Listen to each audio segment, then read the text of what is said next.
welcome to Chronicles of Tao by Deng Ming Dao, Tao its Master. This is from the chapter Master and Student. So I'm going to be discussing the main points, paragraphs that I've underlined, the main thrust of the book.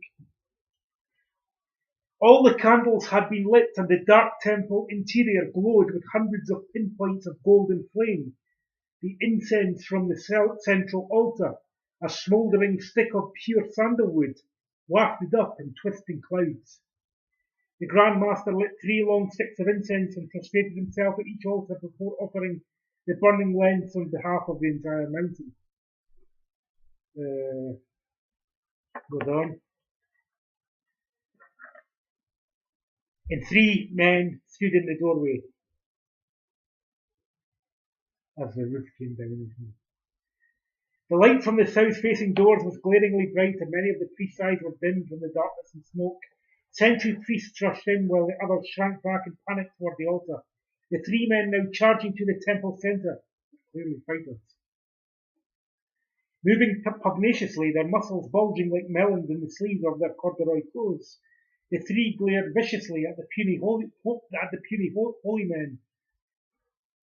Their cues, which, like most martial artists, they still wore not as a symbol of allegiance to the long-dead Qing dynasty, but as a sign of their elite class, swung about them like live snakes.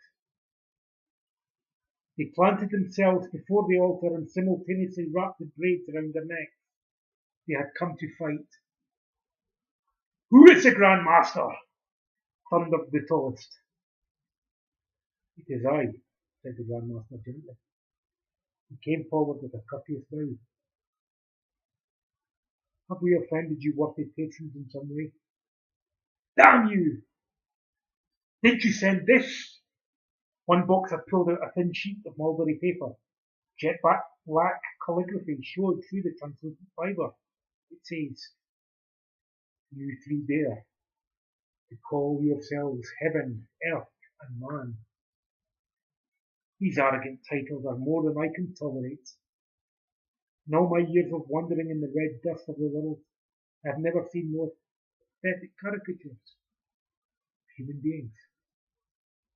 Your presumption to call yourselves martial artists on the basis of insignificant drills with children is even more laughable. If you've any ounce of true courage, meet my challenge at the place and time I designate below. Only by eliminating you from the world can this life be cleansed of foul presence. I assure you, I never wrote that," said the Grand Master hastily. "I am a humble and poor priest. I would not dare to compete with heroes such as yourselves. This is a great misunderstanding." "Shut up! Isn't this your signature and seal?" The Grand Master looked down as the letter was thrown to the floor. It was the only time in his life that Simon had seen his master shocked. The old man's eyes were wide in disbelief, and his mouth dropped open. The signature was his. The seal, genuine. The tall man who represented heaven took the Grand Master's surprise as an admission of guilt, and squared off for his attack. The Grand Master saw that talk was useless. His face became suddenly fierce. His body began moving warily. Even his robe seemed to bristle with electric energy. Heaven, dressed in dark blue corduroy tunic and pants, moved with panther-like energy into the salutation of the golden artifact system. He would not be fighting with fists and kicks, only with his palms. His dark face was lined and had a somewhat skewed appearance. His nose had been broken in his youth. "Today is your funeral, old man," he snarled. "Life and death are predestined by the gods," replied the Grand Master fiercely. If I am to die, I am happy to do so before the gods. But you will not be the one to send me to King Yama! Raise your hands, old fool. I do not want gossip that I killed a defenseless man. I cling to non-existent oath, replied the Grandmaster without raising his hands. Attack me, please. If I use more than 3 moves to defeat you, I will consider myself. Die then! Heaven lunged forward with a low growl, but the champion of hundreds of matches only managed a single strike that was blocked with the same hand that thumped his head in a devastating slap. He fell unconscious. Sai-Hun could not contain himself and began giggling. The Grandmaster looked up, and the face that was fierce for fighting became red with fury.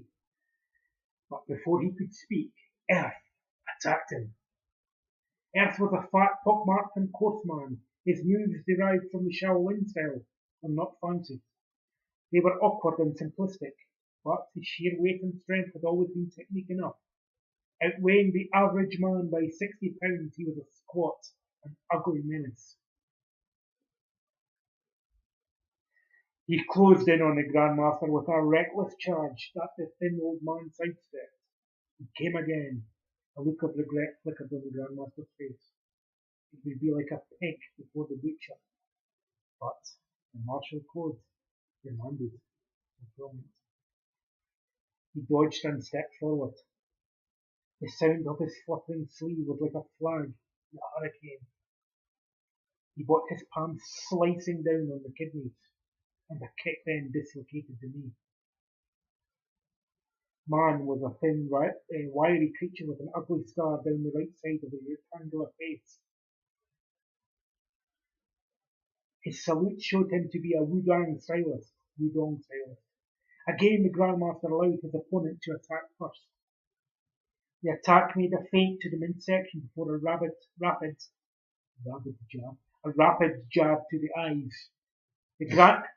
A rapid jab, that sounds like even worse than a rapid jab. A rapid jab. What would that do?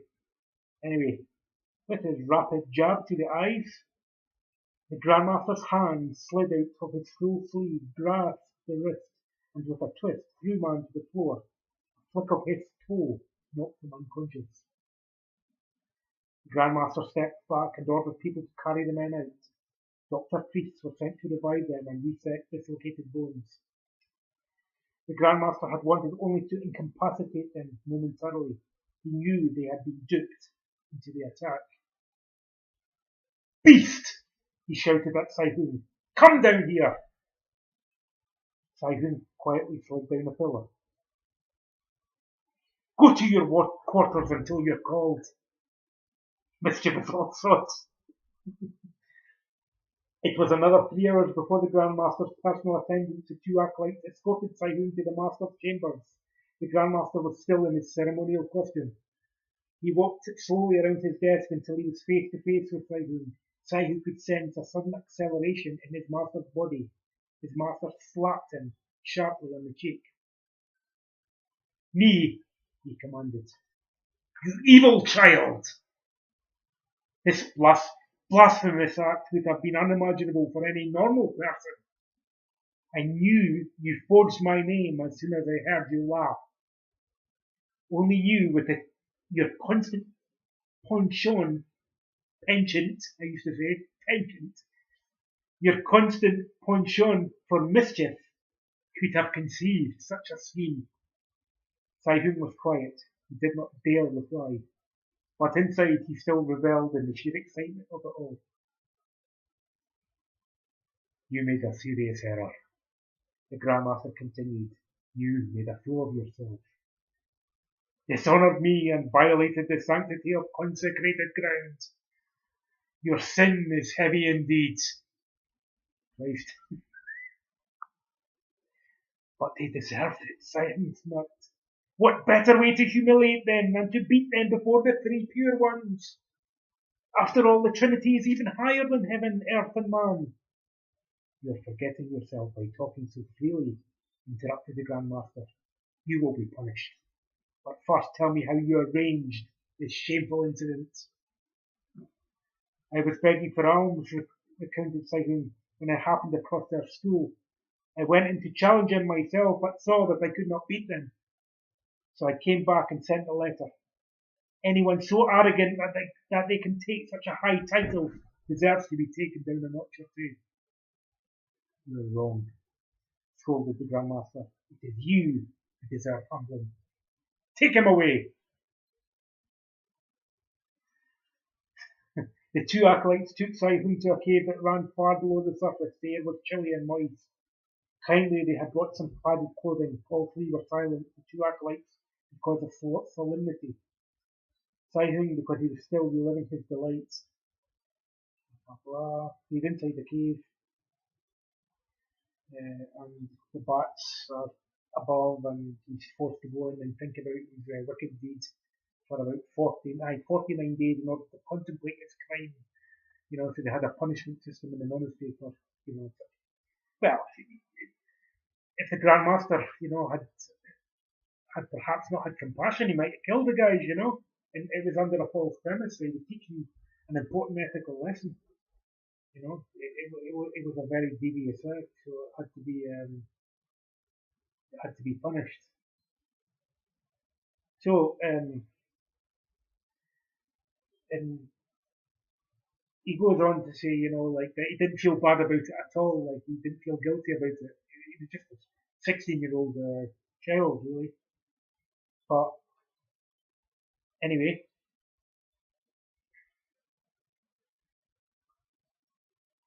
yeah. So towards the end, well, in the cave, the wisdom of ancient times was not for him in the realm of archaeology. There was splendor, inspiration, and treasure. He felt a comfort in the antique, a hint of stability, an air of survival. In the worn buildings on high cliffs so close to heaven, he felt a resonance within his soul. He could reflect on the lapsed glories of old civilizations, muse on the passing of mortal things, and ponder the eternity of spiritual endeavour. Taoism spoke of immortality, and he had committed himself to its study, not so much for the sake of longevity, but rather for the sake of finding the immortal poetics that could transcend his feelings of conflict, decay, and temporality.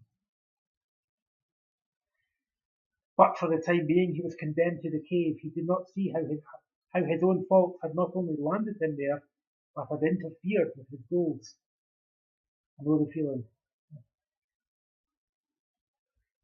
Saihun's initial attempts to make this time of formal fasting and meditation gave out at some vague point halfway through his term. He quit the pretense. He was cold and hungry, and his thoughts were distorted. He spent much of his time sleeping, or perhaps simply lapsing from consciousness. He was oddly intrigued to find that the hard rock had become an acceptable sleeping surface, and that he barely cared any more if his cheek was proud of his thirst. 49 days later, his awareness trapped in a frigid stupor, he saw a wooden plank slide across the door of his tiny world. It pushed a small heap of dust and dirt before it and made an unpleasant scraping noise. He tried to look up, but it was difficult to make both his eyes focus on the same point. And then he gets grabbed and taken out. He describes, the outside world. He's not seen it. Such a young guy, he's not seen the world outside for this length of time. He describes it. The reflected torches were like dying suns, dissolving in rivers of spent gas and exhausted flame.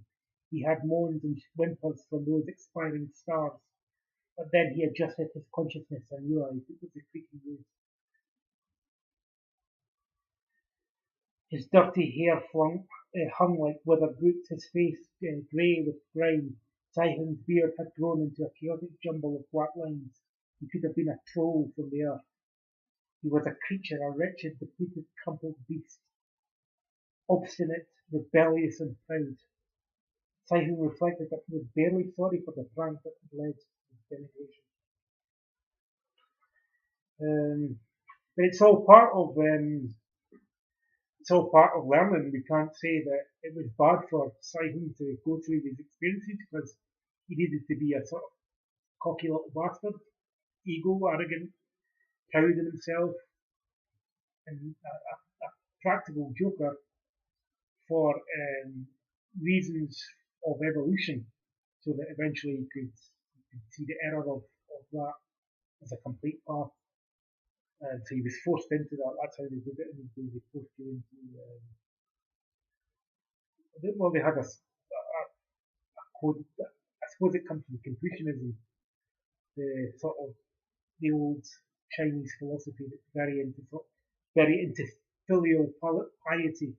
You know, like revering one's parents, and you know, even after they're dead, like they still do in some places in the East. You know, don't know what that's all about, but it's a big thing in Confucianism. Taoism came alongside Confucianism. Lao Tzu, in fact, in legend, or perhaps in truth, or both, was described as a wise man that lived in the mountains, and he was a mentor of Confucius, who was like this great philosopher, emperor type person, who had ideas of perfect order, but it was more on the social side, and Taoism was revolting against these social ideals in the same way as sort of lefties and alternative people and hippies and the like are revolting against the mainstream ideology, the current affairs, the media interpretation of current affairs, events, and so on. You know, so they were like the mavericks of the spiritual world, the Taoists. They saw themselves that way with a kind of a pride in it, you know. This temple seems to have all sorts of characters in it as well, so it's not like black and white like that. It seems to have very strict ascetic Confucian codes, but at the same time, it's got like all these weird and wonderful characters that you would never find in society because you couldn't have that freedom and time to cultivate yourself, whether it was just perfecting one aspect of magic or alchemy or having a great knowledge of the scriptures, you know, having a memory that could, you know, that could emit all the sort of holy sounds and chants that would bring them closer to the Tao. But they seem to go about it in a very individualistic way. That's why they set up monasteries in the first place. It's a society of their own, so they had to have their codes, they had to have their, and because he was the abbot, the Grand Master, he had to put him in a hole, so to speak, you know, the cave. But a cave is a place where we learn because it's thousands of years. Men and women have gone into caves to find their truest, deepest self, and it's also true in legend, but it's true in reality. Some of the best masters come from the mountains. You have the idea of the hermit and recluse, the Jedi knight, the Jedi master living in isolation and solitude, learning the ways of the Force. The Force here is like the Tao, the cosmic rhythm being in.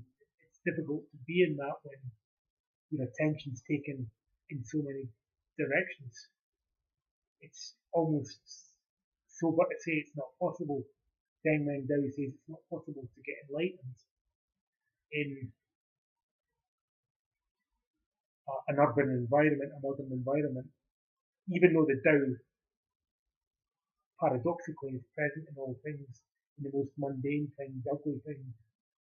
The Tao is everything, you know, all everything and its opposites.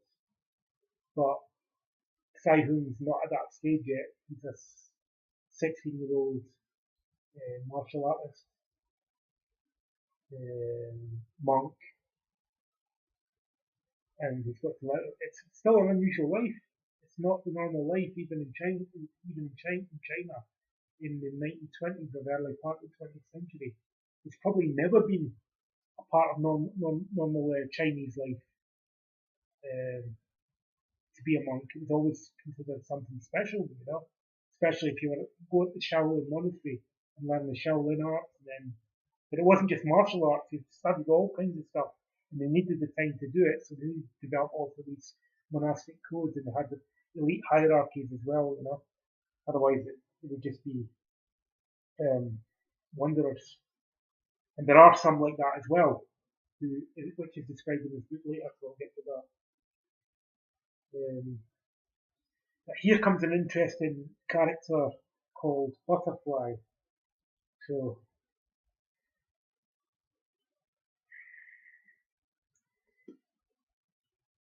right, he's very interesting. The Grandmaster had 13 disciples, of whom Sai-Hun was the youngest. The next oldest student was named Butterfly, and he was in his late 20s.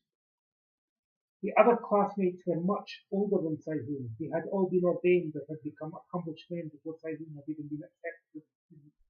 Such men had had little interest in him as a child, but accepted him solely because he had become part of the Grandmaster's inner group.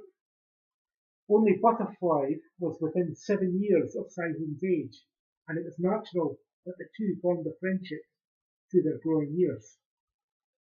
If the Grandmaster was like a father, Butterfly was like Sai-Hun's elder brother. He was a sibling Sai-Hun could never have at home. Butterfly was warm, giving, and concerned. Sai-Hun's own brothers were all intensely competitive, the result of his parents' high demands and ambitions. Each brother had been separated from one another and raised by different teachers in order to become extremely successful men. There had been no such thing as brotherly love to Sai-Hun, only familial criticism and brutal comparison. I'm sure you're all aware of these conflicts that can come up between parents and their expectations. The strict, harsh Victorian father, for example, and the expectations of the child. But anyway,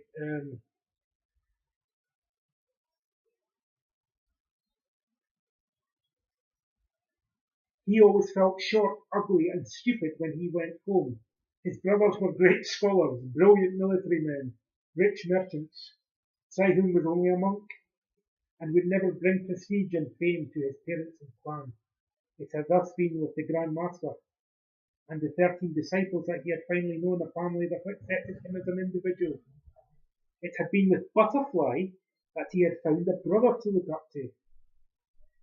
Apparently, by coincidence, Sai-Hun's given Taoist name was also Butterfly.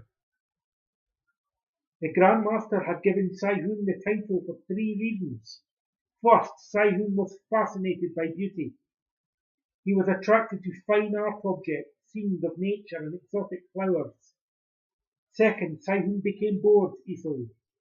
He went from one subject to another, from one infatuation to another, sometimes in moody swings. Finally, butterflies themselves seemed to like Sai-Hun. They often hovered around him or even alighted on him. The butterflies are extremely significant to me. They were a fear of mine until I conquered them completely in one day. So, anyway,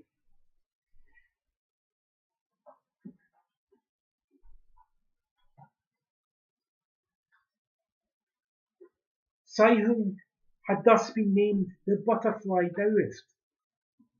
I love that. Like that insect fluttering from blossom to flower. He was drawn to beauty, but he never stayed for long in any single aspect of life. Huashan thus came to have 2 butterflies. Sai-Hun because he loved beauty, Butterfly because he was beautiful. The elder Butterfly seemed to embody everything that a young man aspired to achieve. Intelligent, witty, and articulate, he was able to enter into a discussion with anyone from the most learned scholars to worldly state ministers. He could take part in contests where the participants spontaneously composed poetry, and this was only a hint of his command of literature, history, and philosophy. His skill as a musician was renowned, And even the grizzled old monks who supposedly did not care for earthly stimuli smiled when Butterfly played the lute. He was handsome, with a physical perfection sculpted by years as a martial artist. His smooth complexioned face glowed with athletic discipline, and his eyes were always vigilant. He usually had a charming smile for all who met him. Sounds like the Nagwal Julian. People would turn to stare at him on the streets in admiration. Elders thought him good-natured and ready with sound advice. The youth of Huashan idolized him even more because he was not a monk. He had been an orphan adopted by the Grand Master, and thus had the best that both the temple and worldly life could offer.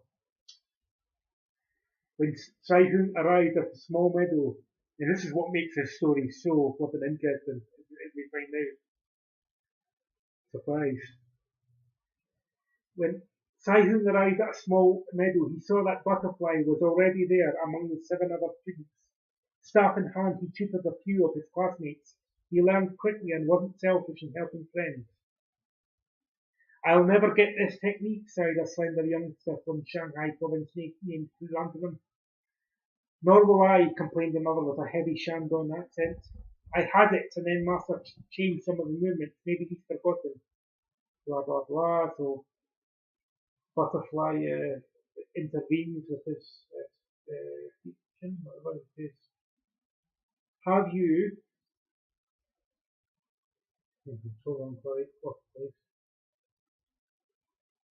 So they fail at the technique. Haven't you heard the old saying? Asked Butterfly patiently. Sailing upon the ocean of knowledge, one cannot reach the shore. He remembers many different versions. What he is actually doing is taking you through different stages of development.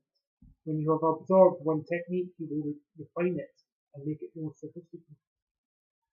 The set remains the same, but the movements acquire deeper subtlety. In this way, your form is fresh and you will not lose interest. Since you never know exactly what will happen, your curiosity will be stimulated and you won't be bored. There must be variety in every kind of activity. Dance, drama, music, painting, and of course exercise must stick to the major themes, yet still express the individuality and thought of the moment. The master changes things accordingly to your understanding. He waits until you're ready to let go. He perceives when one version has become stale and is ready to give you a new, little twist to move you forward, said Butterfly. Hush, broke in another classmate. Master, it's coming. The students hurriedly fell into line. As they did so, Sai Hung looked at the 2 younger students and saw that Butterfly's talk had inspired them. But when he turned to look at the master, his heart dropped. He could see that the master was in a temperamental mood. In his early 60s, the sick-craned Taoist had thin, dry hair streaked with white and tied into the traditional topknot. His skin was a deep copper. The darkness made his grey moustache startling in contrast. The mouth was small but still showed broken teeth. A thin aquiline nose divided 2 narrow eyes that seemed like 2 strokes of a Chinese brush. The corners came to sharp, narrow, downward turning points.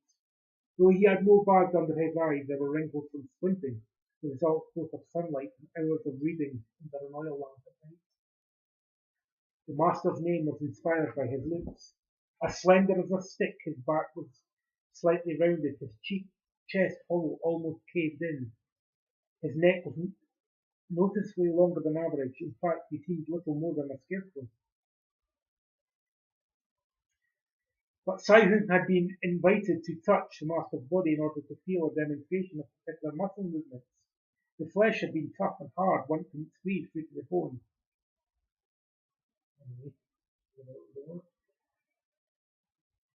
Good morning, teacher, said the class in unison. You remember? Humph! Don't call me your teacher.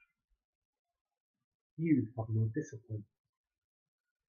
talking and chattering like that, like little finchies.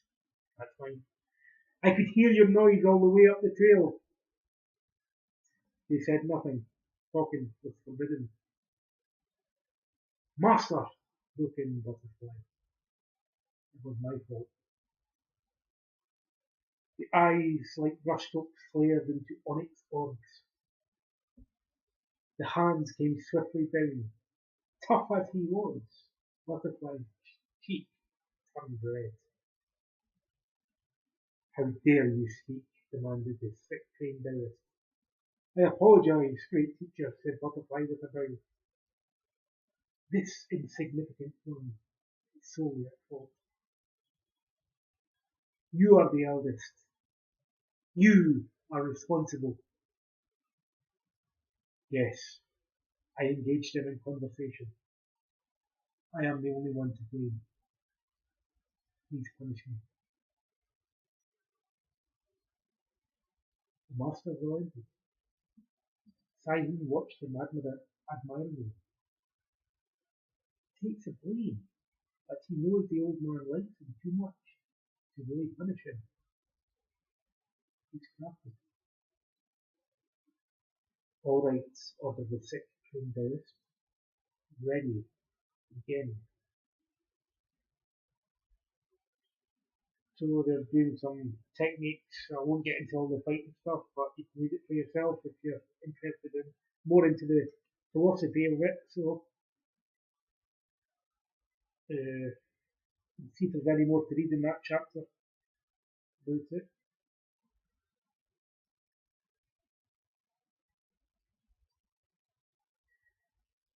Some interesting gems in here. The early swordsmen believed that each time the blade of the sword passed near or above the head, the mystical power of the sword could injure the soul. Right? The hand gesture protected the practitioner from harm. It must have been like a magical incantation of some kind. The sword had been an integral part of life. Emperors and officials always had beautiful swords inlaid with jewels. Blah, blah. The Taoists had a thorough rationale for every activity, and hiking was no exception. It was of physical benefit because it increased stamina and resistance to disease. The stimulation to the circulatory and respiratory systems, as well as the strength of the legs, was undeniable. But there were religious overtones as well. In the swift walking, one was allowed to trample neither plants nor insects. By walking in perfect silence, the students were expected to contemplate the beauty and meaning of the landscape they travelled through. Nature and the Tao were not wholly identical, but nature was a paradigm of the Tao. Thus, a student who could sharpen his perception and understand the subtle inner workings of nature could also enhance his awareness of the Tao. And it goes on to say, like, you didn't notice a leaf falling, you didn't notice that leaf falling from the tree, that means your meditation wasn't sharp enough, your awareness wasn't sharp enough. You should have noticed everything that was going on. We live on this mountain to, sorry about this dog, by the way. It's a paint mark from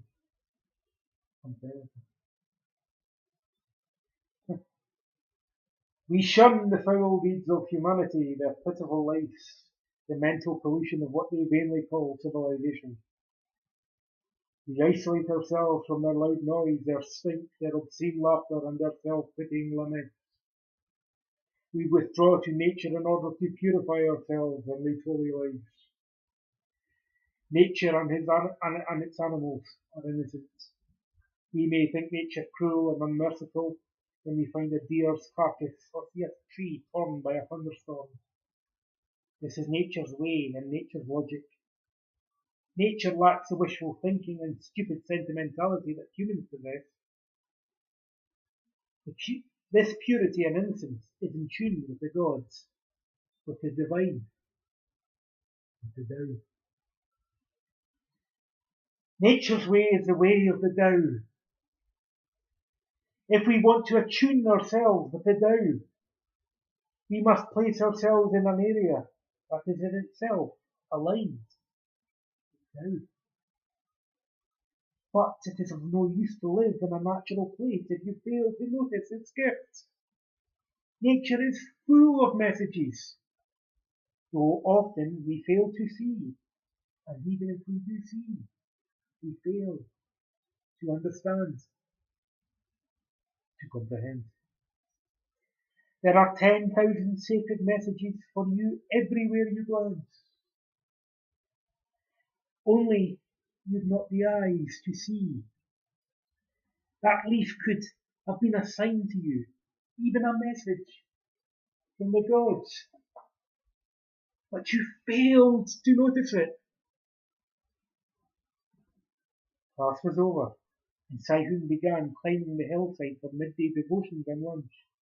Joy. He was glad when Butterfly joined him. He told Brother, I'll be leaving again in a few days. So soon, elder brother? You've only been here this time for a month. Sihun felt the disconcerting emotion. I know I'm going over time, but I'm enjoying myself so much.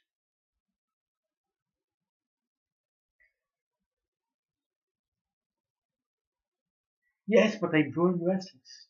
Besides, I have business to attend to in Beijing. And of course your lady friend. Yes, yes, Butterfly smiled. Though there are many, she is more special than the rest. I envy you, said Sihun with a pout. You roam the whole land in search of adventure. You see wealth and beauty. People adore and respect you. Your life is so full. Such a life is not for you, little one. Your destiny is to be a monk. It's meant to be. All can tell you you were born for this role. But this is not life. I'm cold and hungry. Each day is completely regimented. Sutra recitation and meditation are boring, and physical practice is utter drudgery. Besides, all my efforts meet with constant disapproval. Nothing satisfies the teachers. They don't know how to praise. No one forced this on you. It's true, said Sihun with a sigh. I was ordained at the age of 16. Though I made a choice, I still think about secular life and wonder if I'm doing the right thing. Did you ever have doubts? Of course I did. Every man has his own doubts. That's why I travel so relentlessly in search of meaning. I learn as much as I can from the wise Taoists and live life as fully as possible out in the world. You are lucky. You have the best of both worlds. When you want to rest, seek yourself or recover from wounds, you come back to the temple. But when it suits you, you dress in the finest silks, wear precious jewellery, ride expensive horses, eat at lavish banquets, gamble all night long, and know the love of women. Ah, I knew I should never have brought you to Pleasure Hall Winter Red Peony Pavilion, said Butterfly with a smile. If the Grand Master ever found out, punish us both. Perhaps I should not have consented. I am glad to have been in such places, said Sihun. Nothing short of direct experience would have been adequate after all your exciting stories. But I found that the world wasn't for me. I don't like drinking. I don't like opium. I don't feel the need to break my vows of celibacy. Still, I wonder if a severe life of restraint and austerity is best. I know you're not interested in the outside world, but perhaps you should consider how it could affect you. blah, blah, blah, blah, blah. The atrocities continue. What do you want me to do? Said Sihun. Join Mao in Yan'an. Align myself with warlords as you have done. I'm a renunciate. Politics never last. Can you deny that China has had war every day of your life? Now it isn't just China, but the whole world that teeters on the edge of instability. All of Europe enters into the fighting. The fighting may spread to the United States and maybe even South America. When the whole world is destroyed, you sit in your meditation rug. Taoism is a philosophy of the heart, Sihun replied steadily. It cannot be eradicated. The Tao is perpetual. Even in the destruction of our planet, cannot affect it. I can see our master. I can see our classmates. Observing the levels that they've achieved inspires me to reach for their level. I know that their achievements could not be touched by war or any other adversary, for they are triumphs within. I may have my own doubts, but politics is not the way to purge him. You are steadfast in your faith? Yes, I am, said Simon. The world may be coming to a final apocalypse, which you do not consider changing. Through all my austerities, I feel that I am gaining results. I do not want to be like ordinary people. I want to be something more, something greater. Those people lead wretched lives, buffered around by the winds of fate. That is not life for me. I want to perfect myself. I believe in perfection and discipline too. Otherwise, I could never have come this far. Don't be taken by the outer trappings of my life. Women and gambling are only a small part of it. I want to do something great, something heroic. The world will not come to an end. If you did not recognize that, you would not be so calm. But it will take great men to bring order to this planet-wide degeneration. I want to be one of those men. That will take as much discipline, courage, intelligence, a drive for perfection, and in a way purity, as a monastic life. Are you saying that we're equal? Asked Sihun. He was pleased with the comparison. I encourage you to study hard, little butterfly. The monastic world and worldly life are two edges of the same sword. They are inseparable. Neither could exist without the other. Neither is better than the other. But it behooves each of us to understand our destinies. Only by following our innermost predilections. That's exactly the word Don Juan used. Carlos, River, can we find success? I urge you to remain persevering in your asceticism.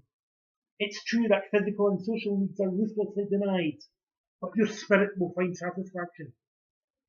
Little butterfly, you should not allow discouragement to make you falter. Elder brother, said Simon, greatly moved, you are so eloquent. Why do you not become an initiate as well? Perhaps I will, said Butterfly with a pensive look, when I finish my earthly wanderings.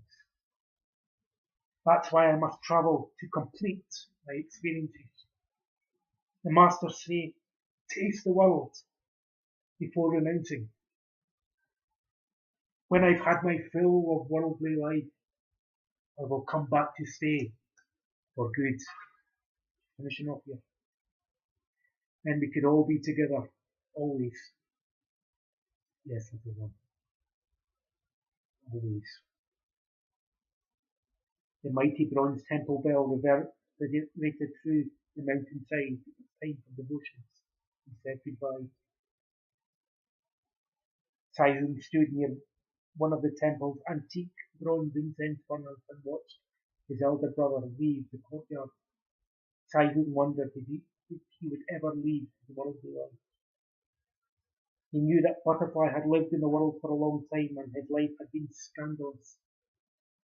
His membership in a secret society, his time as a warlord's bodyguard, and his work as a protection escort for a drug smuggling operation had brought him frequent complaints to Huashan. The Grand Master did little, however, since I'd been puzzled over this. While he himself had been punished many times for pranks, mischief, and laziness, he had never seen Butterfly punished. The Grand Master and the other priests continued to love him as a son, and Butterfly responded in the same way. He came back for the unwavering support of his adopted family, attributed his good achievements to his upbringing, and regularly supported Huashan with monetary donations. But Simon wondered if that was enough to compensate for the many times provincial elders had climbed Huashan to report his misdeeds and demand his arrest. We will stop there. So, to continue the adventures of Butterfly next time, and yeah, interesting twist.